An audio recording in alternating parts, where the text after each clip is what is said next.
You guys absolutely love the information from the mastery skills that I've been able to showcase for you guys. And today we're taking it one step further. That is right. I'm going to explain how the mastery system appears to work from the information we've got in the game, and even give you some taster of what could be potentially on the horizon with some mastery skill combos you could be running in the game. So with all that said, let's just get straight into things.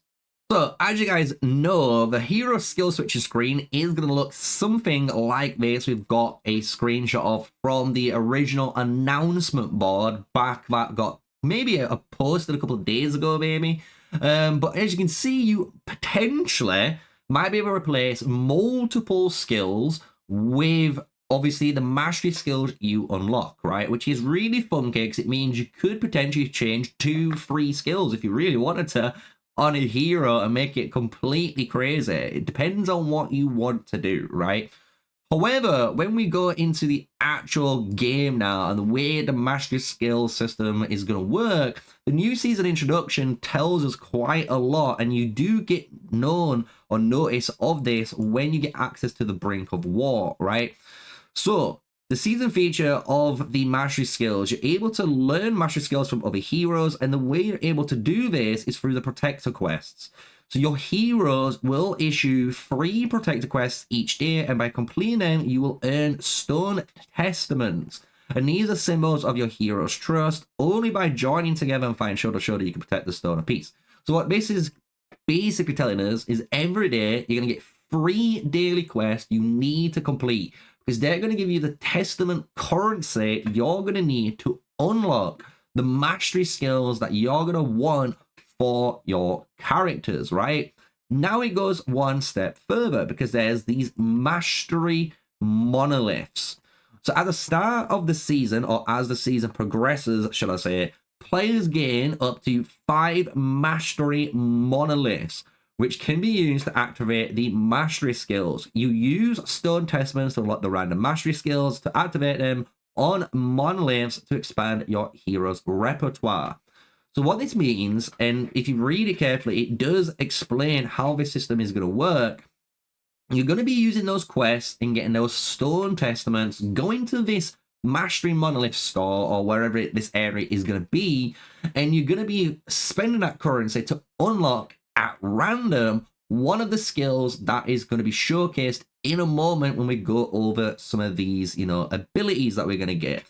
With this though, you're going to only be able to have 5 of those active. What that means is if you're going to try and have multiple skills replaced, I personally don't know if you're going to have one skill being able to replace on 2 heroes, or if that counts as 1 skill to 1 hero, right? So we don't know how this actual replacement works, but if we're going to take it on, just a grain of salt on how it could potentially work, I have some ideas. So what it could mean is you can have 5 marches with 1 skill replaced on each, right? Because that's using 5 mastery monoliths of 5 unique skills you have equipped. Or potentially you could do something where you put 2 skills on a march and then 1 skill on one skill on another, and 1 skill on a 5th one, right? To final out. Or you could do something like a 3 and a 2, or a 2-2-1, right? It could be really funky what, the structure of how you could apply this to skills, right? And you will obviously learn this when we get into the game. So at the moment, this is just, again, hypotheticals on how we're able to manage these replacements of skills from the information of unlocking them randomly, and then using the monoliths to have access to them, with obviously the screenshot showcase and potentially you're able to replace multiple skills, right?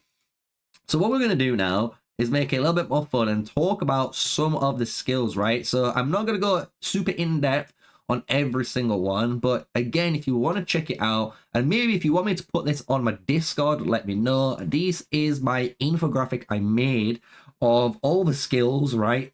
And what heroes they're tied to. So one I really do like is actually Icy Interdiction, right? Which is the skill that we have from our Valen. So if we go to Valen here and check his 4th skill, we're going to be able to put a magic defense reduction and march speed reduction on a target. This could be really, really good for a number of different reasons. And one thing that a lot of players will probably be looking at is Lilia, because Lilia is a really powerful hero when you have her awakened, but the problem is her 2nd skill does nothing in open field. So we're trying to figure out ways we can get away, you know, get rid of this skill and put a better skill on. It's going to allow us to just enable her to do more damage. And obviously we can choose this skill, which isn't too bad, like I said, if we go back and we look at it. But one skill that really does point out, and it's on the other slide here, not this one, but this slide here, is going to be when you start looking at like Oracle's Grace. Oracle's Grace is kind of cracked, right? Because Oracle's Grace is Fear's skill too. So that's going to give our March, no matter what, 15% attack bonus and 15% hero skill damage taken reduction. And I think that is a really good buff that you can put onto your Lilia, right? And we can kind of go into more step further and see how strong this can be, because there's a bunch of heroes in the game that do have a setup where one skill is kind of obsolete. So another case scenario is going to be Goresh. A lot of players like myself have a 555-1 Goresh, and this skill is kind of useless for us, right? But if we bring up the list again, we have quite a lot to pick from. I'm going to be honest. We have a lot to pick from. Light of Soulland is going to be one of the most powerful abilities you can put on a March, because this is giving you a 30% hero skill damage bonus as well as a 30% rage accumulation speed bonus, as long as you're 50% above on your units remaining and you're just launching normal attacks. That is amazing, right? You can put that on so many heroes, including Lilia. Lilia would love to have all of this stats because it's kind of cracked, right?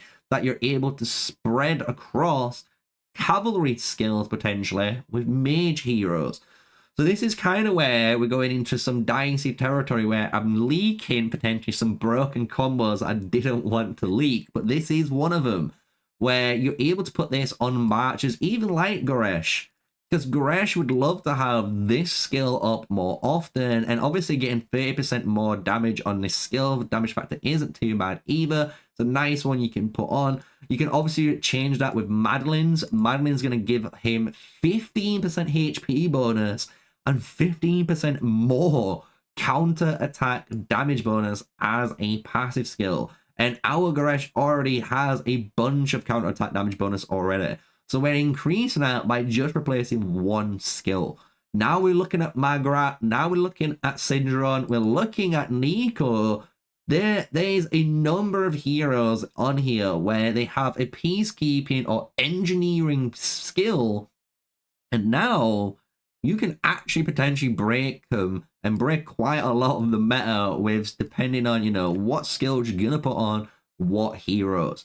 So I hope you guys have enjoyed this video. It's a little bit more, you know, information on this new matchmaking of, you know, mastery skills.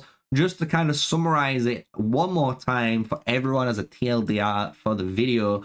Basically, the way it's going to work is every single day, you're going to complete 3 quests. Those quests are going to give you a currency called Stone Testaments. You spend that to unlock randomly one of the skills you can see on this table or on the table before. So this one here. So you can pick on any of these 2 tables. It's going to randomly pick one. And with that, you're going to be able to equip that skill to a mastery monolith, and it's going to enable you to use that on your marches. I don't know if it's going to allow you to use it on multiple marches at the same time, or if it's going to be one, you know, skill per hero that's equipped, or one legion. Do you know what I mean? So we'll have to wait and see until we get into the game. But with that, that's pretty much all of your stuff you need to know about masteries, the new mechanic, and some tips and tricks on some broken combos that you're going to be ready to play with. So I hope you've enjoyed it. Smash a like, comment, and subscribe. Till the next one. Stay safe, stay sneaky. Peace out.